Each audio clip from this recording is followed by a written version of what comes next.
अस्सलामु अलैकुम वरहमतुल्लाहि वबरकातुह।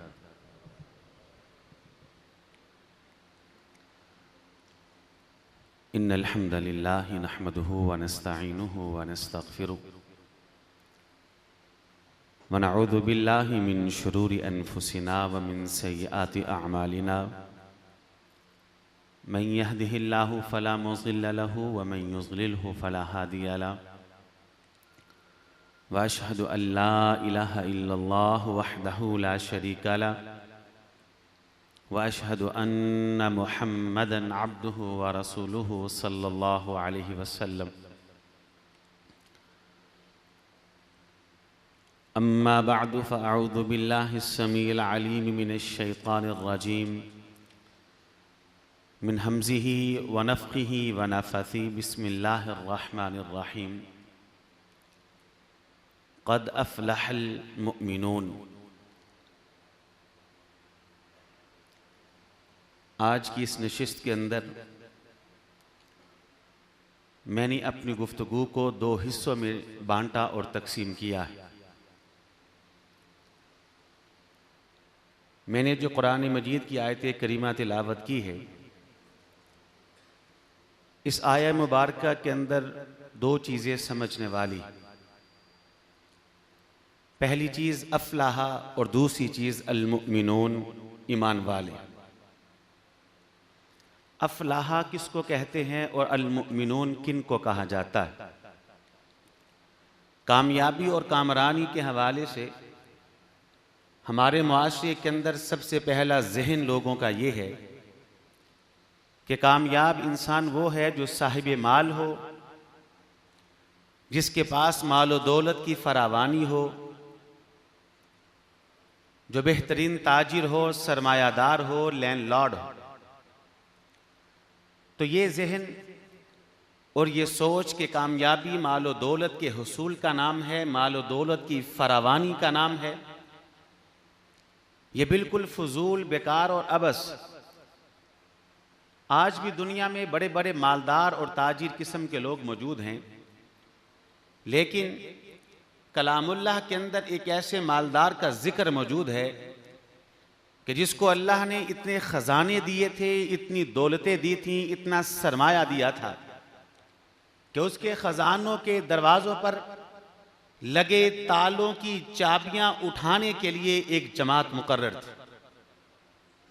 आप अंदाज़ा करें कि उसके पास कितना ख़जाना होगा, कितनी दौलत होगी, कितना माल होगा, कितना सरमाया होगा कि जिसके खजानों के दरवाज़ों पर लगे तालों की चाबियां उठाने के लिए एक शाहजोर जमात मुकर्रर।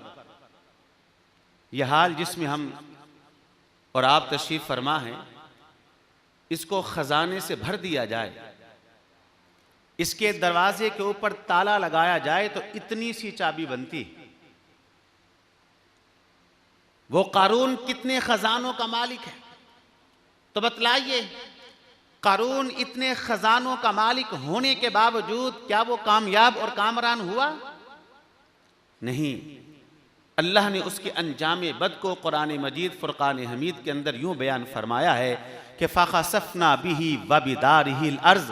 हमने उस कारून को उसके खजानों, उसकी दौलतों, उसके सरमाओं, उसकी कोठियों और बंगलों समेत जमीन के अंदर धंसा के रख दिया है और क़यामत की दीवारों तक वो धंसता ही चला जाएगा। ये कामयाबी और कामरानी नहीं। और वैसे भी ये बात समझ लीजिए कि दुनिया का माल अकल से नहीं मिलता, इल्म से नहीं मिलता, हुनर से नहीं मिलता, मेहनत से नहीं मिलता। जिस इंसान को भी मिलता है अल्लाह की लिखी हुई तकदीर और मुकद्दर से मिलता है। जब हम मां के पेट में महज 4 माह के थे तो अल्लाह ने हमारे नसीब और मुकद्दर को लिख डाला था। हमारा और आपका ये ईमान होना चाहिए कि अल्लाह रब्बुल इज्जत ने रोटी का जो लुक़मा मेरे और आपके मुकद्दर में लिख दिया है, जमी कायनात की ताकतें इकट्ठी होकर आ जाए, उस लुक़मे को मेरे हलक से नीचे उतरने से रोक नहीं सकती।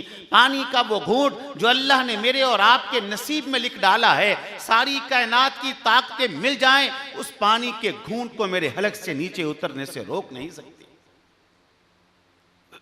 तो अर्ज़ ये कर रहा हूं कि कामयाबी और कामरानी मालो दौलत की फरावानी के अंदर नहीं है, सरमाए के अंदर नहीं है और दौलत के अंदर भी नहीं है। दूसरी सोच कामयाबी और कामरानी के हवाले से हमारे मुआशरे के अंदर ये है कि इंसान के पास ओहदा हो, मनसब हो, इक्तदार हो, हुकूमत हो, बादशाहत हो तो इंसान कामयाब और कामरान है। यही वजह है कि लोग कहते हैं कि फलां को वोट देकर कामयाब बना। तो ये सोच भी बिल्कुल फजूल है, बेकार है और अबस है, बेअसल है।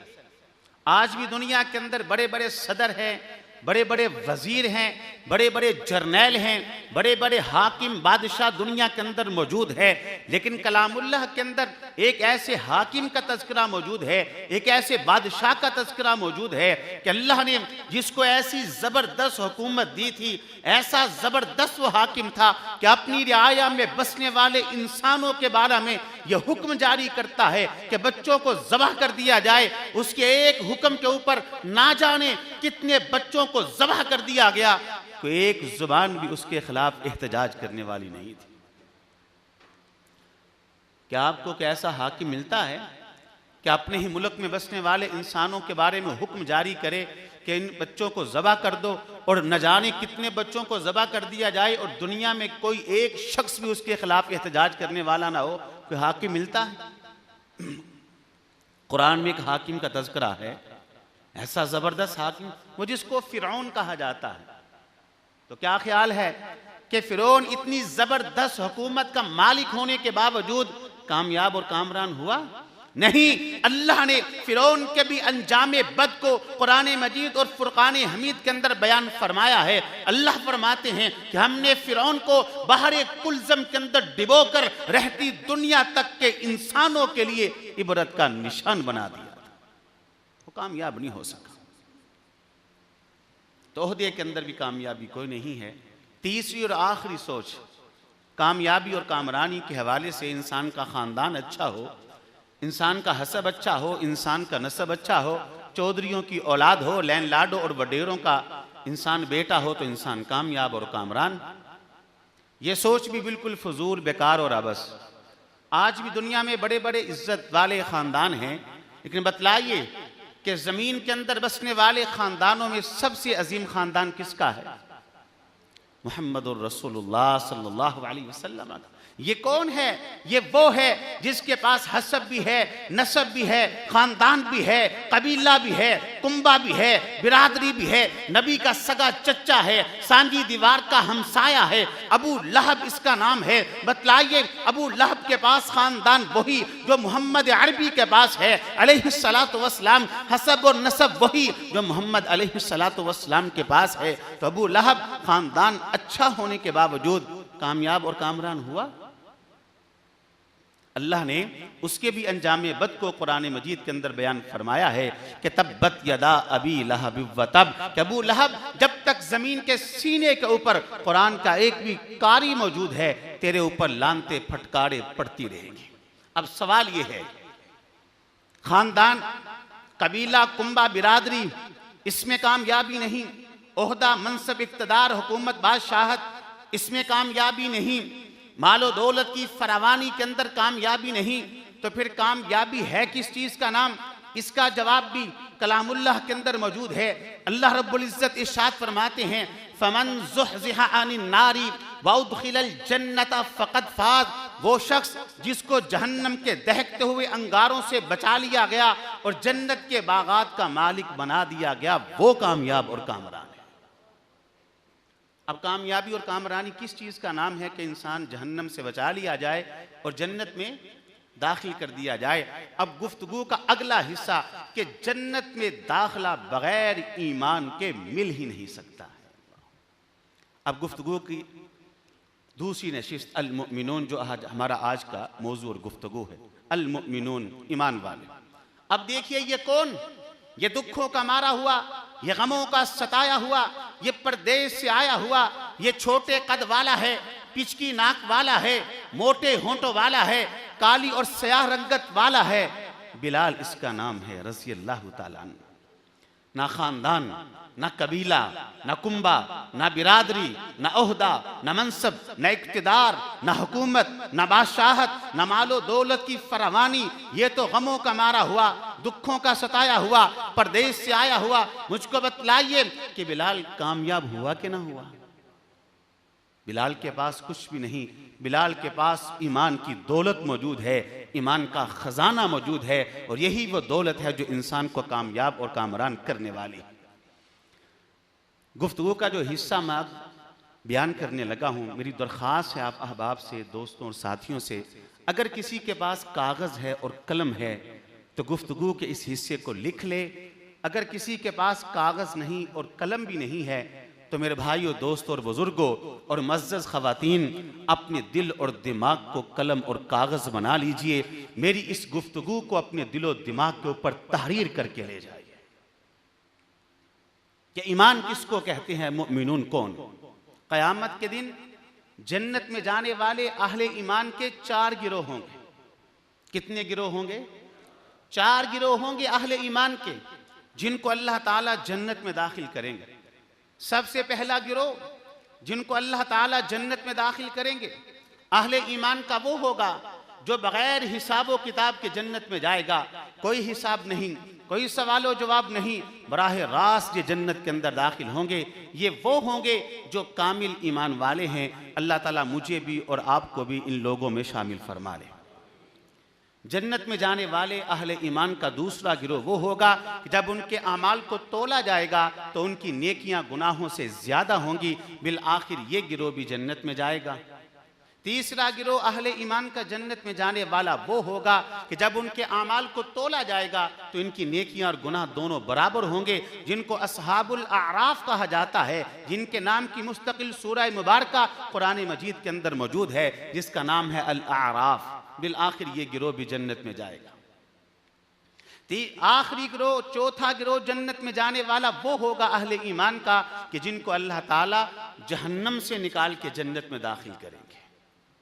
फिर जहन्नम के अंदर भी ईमान वालों के गिरोह है। सबसे पहले उस गिरोह को निकाला जाएगा जिनके दिल और सीने के अंदर दिरहम या दिनार के बराबर ईमान होगा। फिर उसके बाद उस गिरोह को निकाला जाएगा जिनके पास निस्फ दिरहम या निस्फ दिनार के बराबर ईमान होगा। फिर उसके बाद उस गिरोह को निकाला जाएगा कि जिनके पास गंदम के दाने के बराबर ईमान होगा।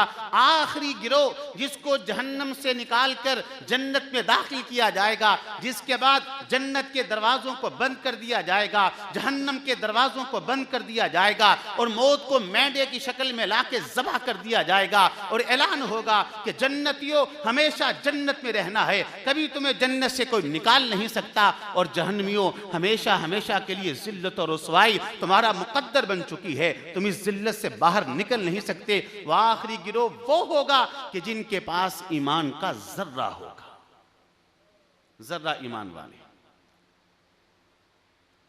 छोड़ दीजिए उस गिरोह की बात जो कामिल ईमान वाला है, जो बगैर हिसाब किताब के जन्नत में जाएगा। छोड़ दीजिए उस गिरोह की बात जिनकी नेकियां गुनाहों से ज्यादा हैं। छोड़ दीजिए उस गिरोह की बात जिनकी नेकियां गुनाह दोनों बराबर हैं। छोड़ दीजिए उस गिरोह की बात जिनके पास दिरहम या दिनार के बराबर ईमान है। छोड़ दीजिए उस गिरोह की बात जिनके पास निस्फ दिरहम या निस्फ दिनार के बराबर ईमान है। छोड़ दीजिए उस गिरोह की बात जिसके पास गंदम के दाने के बराबर ईमान है। आज मैंने और आपने देखना है कि हम जर्रा ईमान वाले भी हैं। मेरे पास ईमान का जर्रा है, मैं अदना मोमिन भी हूं। वो जो ईमान का आखिरी दर्जा और आखिरी स्टेज है, मैंने और आपने अपने गिरबान में मुंह डालना है आज की गुफ्तगू के अंदर कि मेरे पास ईमान का जर्रा भी मौजूद है।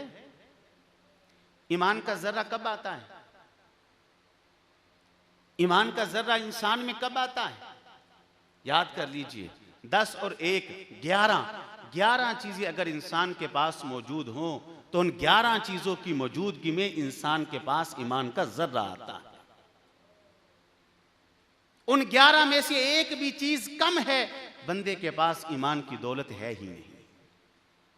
वो 11 चीजें आपने याद करनी है इंशाअल्लाह। आज के दुनिया की सबसे कीमती मता, इंसान की दौलत से, इंसान की जान से, इंसान की इज्जत से सबसे कीमती चीज उसका ईमान है। और ईमान की बात चली है तो बात समझ लीजिए। हदीस आपने कई बार सुनी है, आज समझ लीजिए। मन रआ मिनकुम मुनकरा, तुम में से जो किसी गुनाह को देखे, मुनकर को देखे, ताकत है तो हाथ से रोके, ये भी ताकत नहीं तो जुबान से रोके, ये भी ताकत नहीं तो दिल में बुरा जाने। हदीस के अगले अल्फाज ज़ालिका अज़अफ़ुल ईमान, ये जो तीसरा दर्जा है, मुनकर को देख के, बुराई को देख के, नाफरमानी को देख के, बगावत और जुर्म को देख के दिल में नफरत का पैदा होना, आपने कहा ये कमजोर ईमान की अलामत है। कमजोर तरीन ईमान क्या है? मुनकर को देख के नफरत करे। मेरे भाइयों, दिल के दरवाजे के ऊपर दस्तक रख लीजिए और अपने आप को ज़मीर की अदालत पे खड़ा करके इस सवाल का जवाब तलाश कीजिए कि कमजोर ईमान तो ये था कि मुनकर को देख के नफरत करता, बुराई को देख के बुरा जानता, और बुराई देख के नहीं, मुनकर देख के नहीं, बुराई करके बंदा खुश हो तो फिर उसका ईमान। नाफरमानी करके बंदा उछले और कूदे तो उसका ईमान। अब मेरे अंदर इतनी कुव्वत और ताकत नहीं, ना ही मेरी इतनी हैसियत और औकात है कि वो लफ्ज़ मैं अपनी जुबान के ऊपर ला सकूं जो इस वक्त आपके दिलो दिमाग के अंदर गर्दिश कर रहा है कि कमज़ोर तरीन ईमान तो ज़ुबान नबुव्वत ने कहा यह है कि इंसान मुनकर को देख के नफरत करे, दिल में बुरा जाने। तो बतलाओ, जो मुनकर देख के नहीं, बुराई करके खुश होता फिरे, उसके ईमान का क्या हाल होगा? अब जरा दिल पे हाथ रख के मुझको बतलाइए कि जब दाढ़ी को मूंडा जाता है और आईने के सामने खड़ा होकर इंसान अपने चेहरे को देखता है, खुश होता है कि दिल में नफरत पैदा होती है? जब इंसान की हथेली के ऊपर रिश्वत का, सूद का और हराम का माल आता है तो इंसान उस माल को अपनी हथेली पे देखकर खुश होता है या नफरत करता है? मुझको बतलाई मेरी माई और बहनें कि जब वो बनाओ श्रृंगार करके बेआबरू होकर, बेपर्दा होकर बाजारों के अंदर, गलियों के अंदर, चौकों और चौराहों के अंदर या शादी ब्याह के मौका के ऊपर, हिंदुओं सिखों की रस्मों रिवायात के ऊपर बगैर महरम के सामने आती हैं, खुशी से, नफरत से, तब हमारा ईमान कहां होता है? तर्ज ये कर रहा था कि 11 चीजें अगर इंसान के पास मौजूद हो तो उन 11 चीजों की मौजूदगी में इंसान के पास ईमान का जर्रा आता है। वो 11 चीजें याद कर लें। असहुल कुतुब बाद किताबिल्लाह, सहीहुल बुखारी के अंदर ये हदीस और ये रिवायत मौजूद। नबी अलैहिस्सलातु वस्सलाम तशरीफ फरमा है और आपके सहाबा इकराम भी आपके पास तशरीफ फरमा है। अचानक एक शख्स आता है, रावी कहते हैं चेहरा अजनबी था और लिबास से मुसाफिर लगता नहीं था। चेहरा देखते तो मदीने का नहीं था।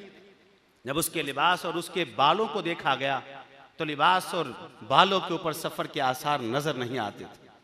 आया, अल्लाह के रसूल के करीब पहुंचा अलैहिस्सलातु वस्सलाम, दो जानू होके बैठता है जैसे मैं और आप हालत तशहुद के अंदर बैठते। सवाल करने लगा। सवाल करते करते उसने एक सवाल किया जो हमारी गुफ्तगू का मौजू और उन्वान है। वो कहता है, मल ईमान, मल ईमान, मोहम्मद अलैहिस्सलातु वस्सलाम बतलाइए ईमान किसको कहते हैं? आपने इस सवाल के जवाब में 6 चीजें बयान की। कितनी चीजें बयान की? 6।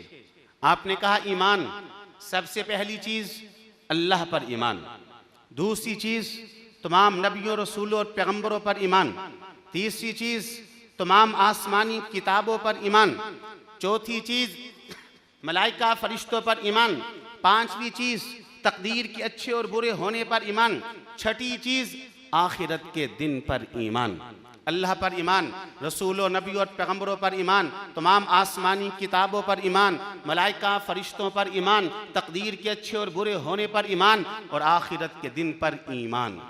ये 6 चीज़ें बयान की। एक सवाल किया उस साइल ने, ये आने वाले सैयदुल मलाइका जिब्रील अमीन थे जो इंसानी शक्ल में तशरीफ लाए थे। मल इस्लाम, इस्लाम किसको कहते हैं? आपने इस सवाल के जवाब में 5 चीजें बयान की, पिछली 6 और ये 5, कुल मिला के कितनी बन गई? 11।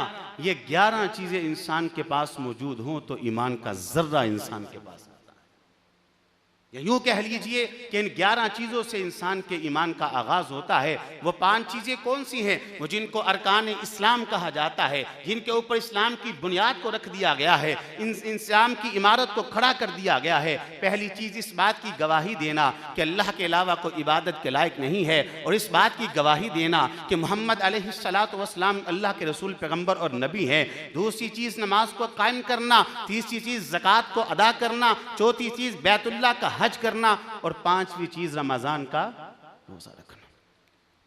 अब मुझको बतलाइए, 10 चीजें मौजूद हैं, अल्लाह पर ईमान नहीं, बंदा मोमिन है? 10 चीजें मौजूद हैं, नबी और रसूल पैगंबरों पर ईमान नहीं, बंदा मोमिन है? 10 चीजें मौजूद हैं, आसमानी किताबों पर ईमान नहीं, बंदा मोमिन है? 10 चीजें मौजूद हैं, तकदीर के ऊपर ईमान नहीं, बंदा मोमिन है? इसी के ऊपर सबको कयास कर लीजिए, छोड़ दीजिए फलां काफिर है, फलां मुशरिक है, फलां गुमराह है, फलां भटका हुआ है, फलां जहन्नम के अंदर गया। कुछ देर के लिए इस हाल में तशरीफ फरमा तमाम अहबाब अपने अपने गरेबानों के अंदर मुंह डाले और फिर फैसला करें कि अब तक मैं जर्रा ईमान वाला भी हूं।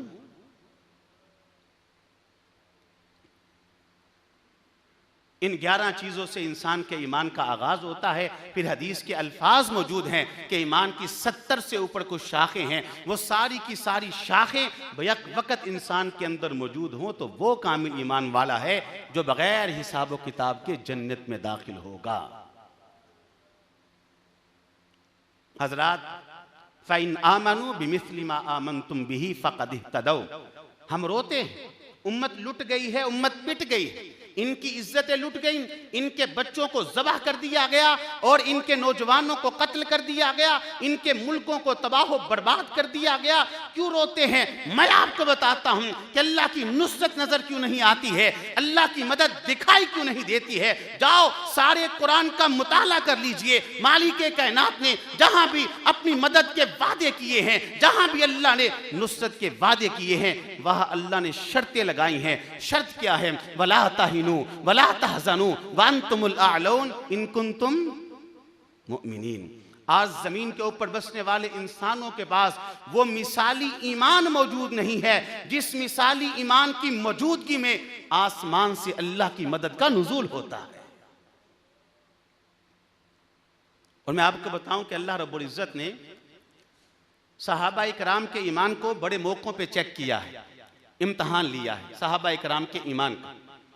लेकिन एक मौका ऐसा है कि जहां अल्लाह ताला ने सहाबा के ईमान के इम्तहान की इंतहा कर दी, इंतहा कर दी थी।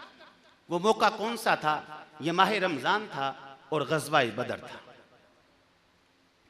दोनों लश्कर आमने सामने खड़े। आज चश्मे फलक हैरान, बदर का मैदान हैरान। हैरान किस चीज के ऊपर है?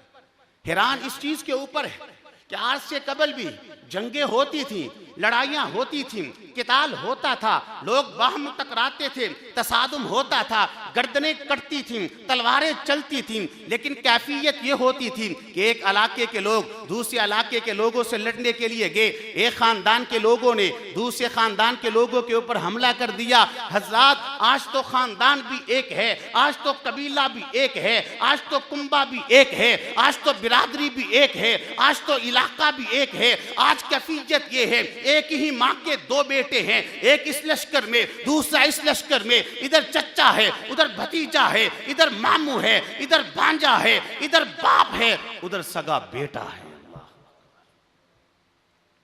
बहुत कड़ा इम्तिहान था सहाबा के ईमान का। सगे बाप के सामने तलवार को लेके खड़े होना मामूली बात? माँ जने भाई को कत्ल करने के लिए तैयार होना कोई मामूली बात? अपने ही खानदान और कबीले के लोगों को, जिनके अंदर इंसान ने एक उम्र गुजारी है, उनकी गर्दनों को काटने के लिए तैयार और आमादा हो जाना कोई मामूली इम्तिहान? इससे कबल जो जंगें हुई वो पानी के कुएं के लिए, जाती इंतकाम, किसास और बदले के लिए। आज जंग की बुनियाद क्या है? आज जंग की बुनियाद एक है, और वो बुनियाद क्या है? ला इलाहा इल्लल्लाह, ला इलाहा इल्लल्लाह। वो लात को माने, वो उज़्ज़ा को माने, वो हुबल को माने, वो देवी देवताओं को माने, और ये अहले ईमान इस बात का ऐलान करते हैं ला इलाहा इल्लल्लाह। ना लात को मानते हैं, ना मन्नात को मानते हैं, ना उज़्ज़ा को मानते हैं, ना हुबल को मानते हैं, ना देवियों को मानते हैं, ना देवताओं को मानते हैं, ना गिरजों को मानते हैं, ना मंदिरों को मानते हैं, ना सलीबों को मानते हैं। हम मानते हैं तो एक अल्लाह की तौहीद को मानते हैं। अब बतलाइए, बदर के मैदान में सहाबा इकराम ने अपने ईमान का इम्तहान दिया, तो क्या अल्लाह की मदद उतरी के ना उतरी? सहाबा दुनिया में गालिब आए के ना आए? फ़इन आमनू बिमिस्लि मा आमनतुम बिही फ़क़द इह्तदौ। आज वो मिसाली ईमान मफ़क़ूद है कि जिसकी मौजूदगी में नुसरत इलाही का नुज़ूल होता है। यह एक वाक़या मेरे जहन में आया इब्न कसीर के हवाले से कि सहाबा ने किस तरह अपने ईमान का इम्तहान दिया और क्यों अल्लाह की नुसरत उनके साथ थी। एक सहाबी है जिनका नाम है अबू उबैदा बिन जर्राह रज़ियल्लाहु ताला अन्हु। हाथ में तलवार है और मैदान के अंदर निकले बदर में। अचानक एक काफिर अबू उबैदा के रास्ते की दीवार बन जाता है और रुकावट बन जाता है। गर्दन को अकड़ाता है, सीने को चौड़ा करता है, कहता अबू उबैदा आओ जरा मुकाबला करो। अबू उबैदा पहलू तही से काम लेते हैं, किनारा कशी से काम लेते हैं, करीब से गुजर जाते हैं। दोबारा मैदान में कूदे, वही काफिर फिर रास्ते की दीवार बना, रुकावट बना, गर्दन को अकड़ाता है, सीने को चौड़ा करता है, कहता अबू उबैदा डर गए हो, मुकाबला क्यों नहीं करते? अबू उबैदा दोबारा भी पहलू तही से काम लेते हैं, किनारा कशी से काम लेते हैं, करीब से गुजर जाते हैं। तीसरी मर्तबा अबू उबैदा जब मैदान के अंदर आए, वही काफिर फिर रास्ते की दीवार बना, रुकावट बना। इस बार उस काफिर ने अपनी जुबान से शिरकिया कुफरिया अल्फाज कहे। उसने कहा अबू उबैदा मेरे लात से डर गए हो, मेरे मन्नात से डर गए हो, मेरे हुबल से डर गए हो, मेरे उज़्ज़ा से डर गए हो, मेरे बुतों से डर गए हो। उसने बुतों की दुहाइयां दी, शिरकिया कुफरिया कलमात अपनी जुबान से कहे। इस बार अबू उबैदा ने अपनी तलवार को फिजा में लहराया और जुबान से कहा अल्लाहु अकबर, अल्लाहु अकबर। अल्लाह की किबरियाई के गारे को फिजा में ऊंचा किया, अपनी तलवार को चलाया, उस काफिर को दो हिस्सों में तकसीम किया। वो जमीन पे गिरा, चश्मे फलक ने देखा, असहाबे नबी ने देखा, मैदाने बदर ने देखा कि अबू उबैदा की तलवार से कट के जमीन पे गिरने वाला वो कोई और नहीं, अबू उबैदा का सगा बाप है। अबू उबैदा का सगा बाप है। सहाबा तो अपने ईमान के इम्तिहान में इन राहों से गुजरे। मेरे भाइयों, दोस्तों और बुजुर्गों, जरा अपने अपने गिरेबानों में मैं भी मुंह डालूं और आप भी मुंह डालें कि हम ईमान के किस स्टेज और किस लेवल के ऊपर खड़े। हम तो अदना मोमिन भी कहलाने के हकदार हैं कि नहीं? सुन्नतों के साथ मोहब्बत के दावे करना तो आसान, अपने आप को आशिक रसूल, मुहब्बे रसूल और न जाने क्या कुछ कहलाने ना तो आसान है। अमली मैदान के अंदर अपने आप को सही मुहब्बे रसूल बनाना वो बहुत मुश्किल है, बहुत मुश्किल है। रहमतुल्लिल आलमीन सीरतुर रसूल और करीब करीब हदीस की सीरत की छोटी बड़ी हर किताब के अंदर यह वाक़या मौजूद है जो तफसील से लिखी हुई। जंग का मौका है और दोनों लश्कर आमने सामने हैं। नबी अलैहिस्सलातु वस्सलाम सहाबा इकराम को मुखातिब होकर एक बात इरशाद फरमाते। आप कहते हैं मेरे साथियों वो सामने कौन है? सहाबा कहते हैं कुफ्फार। क्यों आए हैं? लड़ने के लिए। कुछ ही देर के बाद क्या होने वाला है? सहाबा कहते हैं कुछ ही देर के बाद तलवारें टकराएंगी, तीर चलेंगे, खून के फवारे फूटेंगे, लाशें जमीन पे तड़पेंगे। आपने कहा आज कौन है जो ऐन हालते जंग में मोहम्मद के खैमा की चौकीदारी करेगा अलैहिस्सलातु वस्सलाम।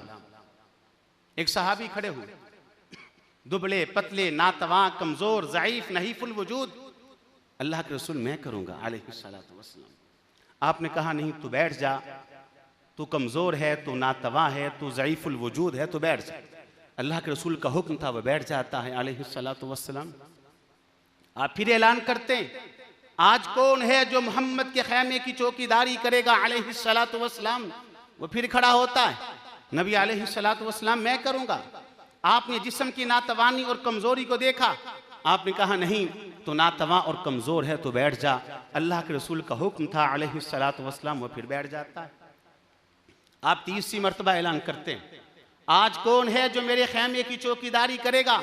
वो फिर खड़ा होता है, खड़ा होते ही कहता है कि अल्लाह के रसूल अलैहिस्सलातु वस्सलाम बैठने का हुक्म बाद में दीजिएगा, पहले मेरी एक अर्ज, मेरी एक दरख्वास्त सुन लीजिए। कहा बता तेरी अर्ज क्या है, तेरी दरख्वास्त क्या है। वो आगे से कहता है कि अल्लाह के रसूल अलैहिस्सलातु वस्सलाम मेरे वजूद की नातवानी को न देखिए, मेरे ईमान की तवानाई को देखिए।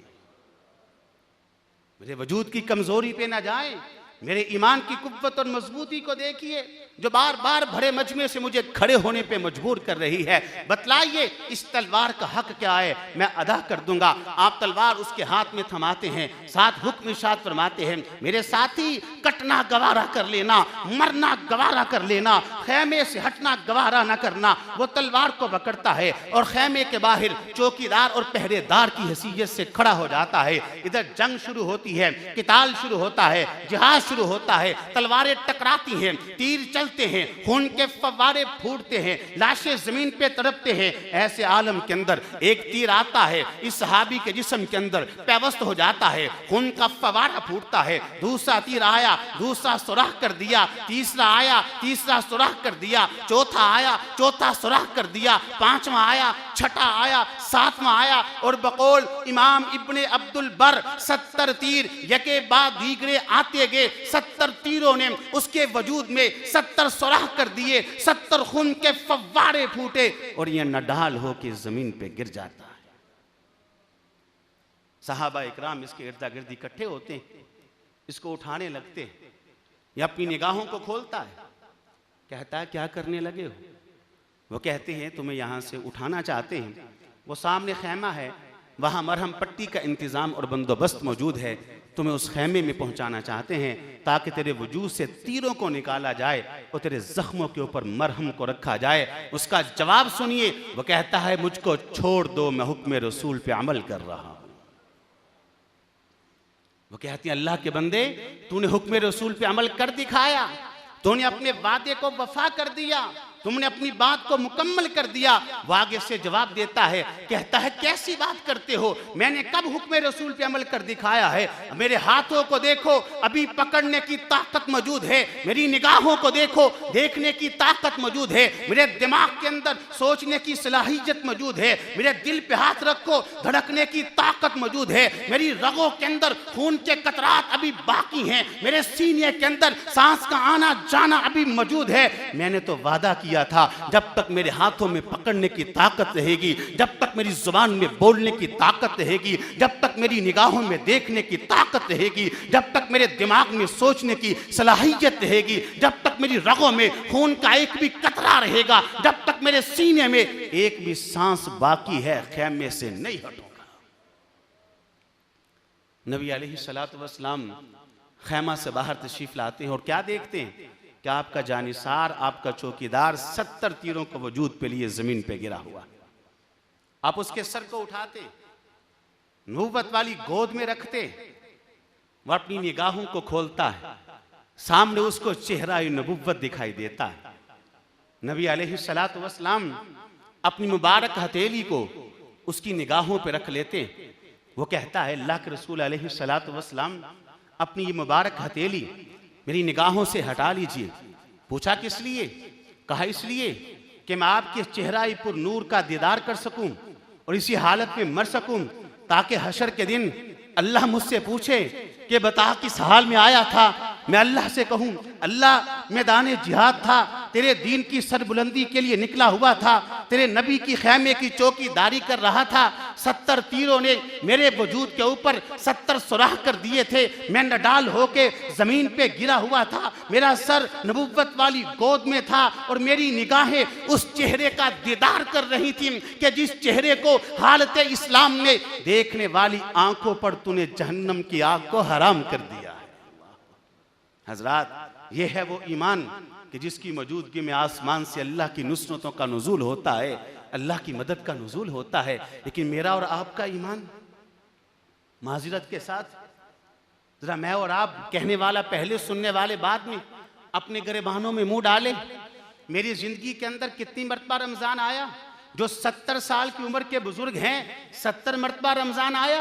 जो 60 साल और 50 साल की उम्र के हैं 50-60 मरतबा रमजान आया। जो 25-30 साल के नौजवान गबरू हैं उनकी जिंदगी में 25 मरतबा तो रमजान आया। इब्तदाई 6, 7, 8 साल निकाल दीजिए, उसके बाद कितनी मरतबा रमजान आया। और अपने आप को देखिए कि आज से मैं 25 साल पहले, मैं 30 साल पहले, मैं 40 साल पहले, मैं 50-60 साल पहले जिस स्टेज पे खड़ा था, जिस स्टेशन पे खड़ा था, आज भी उसी स्टेज के ऊपर खड़ा हूं। मैं 40 साल पहले भी बेनमाजी था, मैं आज भी बेनमाजी हूं। मैं 50 साल पहले भी दाढ़ी मूंडा था, मैं आज भी दाढ़ी मूंडा हूं। मैं 70 साल पहले भी मेरे मुंह से तंबाकू की गंदी बू आती थी, आज भी मेरे मुंह से तंबाकू की गंदी बू आती है। 20-25 साल पहले भी मैं रब का बागी नाफरमान था, 20 साल बाद भी मैं बागी नाफरमान हूं। मैं गुटके खाता हूं, मैं 1 to 1 खाता हूं, मैं शराब के अंदर लथपथ हूं, मैं स्नोकर बिलियर क्लबों की जीनत हूं, मैं सैलमा घरों की जीनत हूं, मैं थिएटर की जीनत हूं। मेरे भाइयों, दोस्तों और बुजुर्गों, कोई रोजा मुझको बदल ना सका, कोई सहरी मुझको बदल ना सकी, कोई इफ्तारी मुझको बदल ना सकी, कोई एतकाफ मुझको बदल ना सका, कोई कुरान की तिलावत मुझे बदल ना सका, कोई खुतबा जुम्मा, कोई दर्से हदीस, कोई दर्से कुरान मुझको बदल ना सका। ये है हमारा ईमान, ये है हमारा ईमान। चलिए कोई बात नहीं, अल्लाह रब्बुल इज्जत कहती है कोई बात नहीं। फिर क्या हुआ? तूने 60 साल बगावत कर ली तो क्या हुआ? तूने 50 साल नाफरमानियां कर ली तो क्या हुआ? हाँ, तूने हर किस्म का गुनाह कर लिया तो क्या हुआ? तू बदकारी कर चुका है, तू चोरी कर चुका है, तूने शिरक कर लिया है, तूने कुफर कर लिया है, तो अपनी जुबान से झूठ बक चुका है, गीबतें चुगलियां कर चुका है, तो कितने को गुनाह कर चुका है। अल्लाह कहती है कोई बात नहीं, अभी तेरे सीने में सांस मौजूद है, अभी तेरी जिंदगी मौजूद है, चलने की ताकत तेरे वजूद के अंदर है, तू हरकत कर सकता है। आजा, आजा मेरी बारगाह में आजा, आजा। क्या लेके आ? ना माल को लेके आ, ना दौलत को लेके आ, ना ओहदे को लेके आ, ना मनसब को लेके आ, ना इक़्तिदार को लेके आ, ना हुकूमत को लेके आ, ना बादशाहत को लेके आ, ना शख्सियात को लेके आ, ना अफराद को लेके आ मेरी बारगाह में आ, झुका हुआ सर लेके आ, आंसू बहाने वाली निगाहें लेके आ, मेरे अजाब से डरा हुआ दिल लेके आ, गुनाहों पर शर्मिंदगी लेके आ, पापों पर नदामत लेके आ, गुनाह दोबारा न करने का इरादा और अस्म लेके आ। एक बार आकर अपने सर को मेरी बारगाह में झुका दे। मुझे अपनी इज्जत की कसम है, मुझे अपने जलाल की कसम है, मुझे अपनी किबरियाई की कसम है, तू सर सजदे से बाद में उठाएगा, मैं तेरे सारे गुनाहों को पहले माफ कर दूंगा। अपने अंदर ईमान को पैदा तो कीजिए मेरे भाई। आओ, बड़ा वक्त हमने जाया कर दिया है, बहुत वक्त हमने जाया कर दिया है, हम दलदल के अंदर धंसे हुए थे। आओ अपने कीमती मता यानी अपने ईमान की हिफाजतें करें, अपने ईमान को बचा ले जाएं कि यही वो एक वाहिद रास्ता और तरीक और जरिया है जो कब्र की तन्हाइयों में मेरे और आपके काम आने वाला है। कब्र की तारीकियों में जो उजाला हमारे लिए बन जाएगा ये ईमान का नूर होगा। यही एक जरिया और रास्ता है जो हशर के दिन अर्श के साए का सबब बन जाएगा, कौसर के पानी का सबब बन जाएगा, हमद वाले झंडे तले जगह हमको अता फरमा देगा। अंबिया के साथ, सुलहा के साथ, शुहदा के साथ, सिद्दीकीन के साथ अल्लाह ताला जन्नत में हमें पड़ोस अता फरमा देंगे। बल्कि ये तो कब्र और आखिरत की बातें हैं। मैं आपको ये भी बता दूं, ईमान की बात चली है, अल्लाह तो ये भी इरशाद फरमाते हैं कि लौ अन्ना अहलल क़ुरा आमनू वत्तक़ौ लफ़तहना अलैहिम बरकातिम मिनस समा। आखिरी मिनट है और आखिरी बातें। वलौ अन्ना अहलल क़ुरा आमनू वत्तक़ौ लफ़तहना अलैहिम बरकातिम मिनस समा। अल्लाह कहते हैं ये आसमान जो मैंने तुम्हारे लिए छत बना दिया, इस आसमान पर मेरी रहमतें और बरकतें मौजूद हैं। ऐसी बारिशें मौजूद हैं जिनसे ज़मीन का सीना हरा और भरा हो जाता है। ऐसी मूसलाधार हवाएं मौजूद हैं जो तुमको राहत बख्शती हैं। और इसी आसमान के ऊपर मलाइका और फरिश्ते मौजूद हैं जो ज़मीन के ऊपर इत्मीनान और सुकून को लेके उतरते हैं, रहमतों को लेके उतरते हैं, अहले ईमान के मददगार बन के उतरते हैं। लेकिन सुनो, इसी आसमान के ऊपर मेरे अजाब भी मौजूद हैं। इसी आसमान पर मैंने ऐसी बारिशों को रखा है जो सैलाब की शक्ल इख्तियार कर जाती हैं। इसी आसमान से मैंने पत्थरों की बारिश बरसाकर न जाने कितनी कौमों को तबाह बर्बाद कर दिया है। और ये ज़मीन जिसके ऊपर तुम बसते हो, इस ज़मीन के नीचे मेरी बरकतें भी मौजूद हैं। इसी ज़मीन से अनाज उगता है, इसी ज़मीन के नीचे से पानी निकलता है जिससे तुम शराबूर होते हो, जिससे तुम सैराब होते हो। इसी ज़मीन के नीचे मादनियात मौजूद हैं, तेल के ज़खायर मौजूद हैं। लेकिन सुनो, इस ज़मीन के नीचे मेरे अजाब भी मौजूद हैं। इसी ज़मीन के नीचे ज़लज़ले भी हैं, इसी ज़मीन के अंदर लावे भी हैं, इसी ज़मीन के अंदर जिंदा दंसाए जाने के अजाब भी मौजूद हैं। अल्लाह इरशाद फरमाते हैं, वलौ अन्ना अहलल क़ुरा आमनू वत्तक़ौ लफ़तहना अलैहिम बरकातिम मिनस समा। अगर बस्तियों वाले ईमानदार बन जाएं, साहिबे ईमान बन जाए, मोमिन बन जाए, मुत्तकी बन जाए, तो उनके ईमान की वजह से, उनके तक़वे की वजह से आसमान के सारे अजाबों को रोक लेता हूँ, ज़मीन के सारे अजाबों को रोक लेता हूँ और आसमान और ज़मीन की सारी बरकतों को उनके ऊपर नाजिल कर देता हूँ। जब ईमान मौजूद होता है तो फिर अजाब नहीं आते, फिर जलजले पैदा नहीं होते, फिर लावे नहीं फूटते, फिर सैलाब नहीं आते, फिर बस्तियां तबाह नहीं होती, फिर बीमारियां नहीं आती, फिर आफतें नहीं आती, फिर हादिसात नहीं होते, फिर आसमान और ज़मीन से अल्लाह रहमतों की बरखा को बरसाता है। तो फिर मानना होगा कि आज मेरे और आपके पास वो मिसाली ईमान मौजूद नहीं है कि जिसकी मौजूदगी में रहमतों का नुज़ूल होता है, बरक़ात का नुज़ूल होता है, जिसकी मौजूदगी में अल्लाह रब्बुल इज्जत की तरफ से आसमान से मदद का नुज़ूल होता है, नुसरत का नुज़ूल होता है। मेरा वक्त ख़त्म हो चुका है।